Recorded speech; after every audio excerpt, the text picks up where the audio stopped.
नमस्कार दोस्तों, आप देख रहे हैं साहित्य का प्रसिद्ध टीवी चैनल साहित्य टीवी और मैं इंदौर से उषा गुप्ता। आज मैं आपके लिए लेकर आई हूँ एक प्यारी सी लघु कथा जो हमें नई दिल्ली से निशाजी भास्कर ने भेजी है। तो सुनिए उनकी लघु कथा जिसका शीर्षक है लिव इन रिलेशनशिप। विहान और आहना अपनी माँ रूबी से हमेशा की तरह अपने पापा के बारे में पूछ रहे थे। बताओ ना मम्मा, पापा कब आएंगे? विहान भी आहना के स्वर में स्वर मिलाकर बोला, प्लीज मम्मा बतलाइए ना, अब तो हम बड़े हो गए हैं, हमें आपकी बात समझ में आ जाएगी। रूबी को समझ नहीं आ रहा था कि क्या बताएं। उसे सोच में पड़ा देखकर आहना बोली, माँ मेरे सभी दोस्तों से मिलने उनके दादा दादी चाचू मामू सब आते हैं, हमारे घर में कोई क्यों नहीं आता? रूबी बच्चों के इन सवालों से छुटकारा पाने के लिए अपने जज्बातों को काबू करते हुए दूसरे कमरे में चली गई। थके हुए कदमों से उसने अलमीरा खोली और कपड़ों की तह में से एक फोटो निकालकर उससे बातें करने लगी।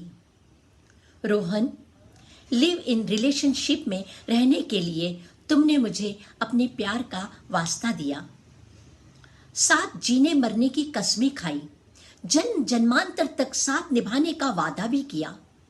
मैंने तुम्हारे कहे एक एक शब्द पर भरोसा किया, पर जैसे ही तुमने जाना कि मैं तुम्हारे बच्चों की। रूबी फपक फपक कर रो पड़ी। फोटो को उसने उसी जगह पर रख दिया। वह कमरे से बाहर कुछ इस तरह निकली जैसे उसने अपने मन में कुछ निश्चय कर लिया हो। सामने अपने जुड़वा बच्चों को खड़े देखकर बड़े दुलार से उनके माथे पर हाथ फेरा। आहना बोली, माँ बाहर कोई अंकल आपसे मिलना चाहते हैं। उसने बड़े आश्चर्य से कहा, मुझसे? और घर के बाहर देखा। गाड़ी से पीठ लगाए एक नवयुवक खड़ा था। उसे देखते ही रूबी अस्पष्ट शब्दों में बोली, भाई।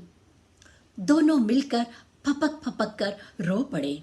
थोड़ी देर बाद उस नवयुवक ने अपनी आंखें साफ करते हुए कहा, हाँ तेरा भाई हूं, माफ कर दे मुझे, तेरी नादानी में हमने भी नादानी कर डाली।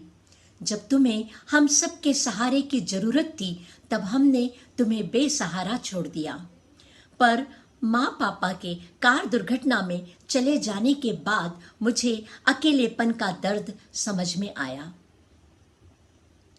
वह थोड़ा रुका और फिर बोला, दरअसल आज भी ऐसे रिलेशनशिप को हमारा समाज सहजता से नहीं अपना रहा है।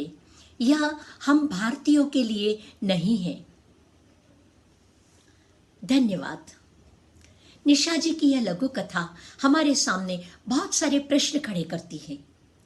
रिलेशनशिप, लिव इन रिलेशनशिप क्या हमारे भारत के लिए उपयुक्त है? क्या इसे बदलते समय के अनुसार हमें अपना लेना चाहिए या हमें अपनी पुरानी संस्कृति पर ही बने रहना चाहिए? निशा जी ये सारे प्रश्नों के जवाब के लिए पाठकों पर उन्होंने अपना प्रश्न छोड़ दिया है। आप सोचिए और अपनी प्रतिक्रिया से हमें अवगत कराइए। अगर आपको ये लघु कथा पसंद आए तो कृपया लाइक और कमेंट जरूर कीजिएगा। और हाँ, हमारा चैनल तो आपने सब्सक्राइब कर ही लिया होगा। पुनः आप सबका बहुत बहुत आभार। धन्यवाद।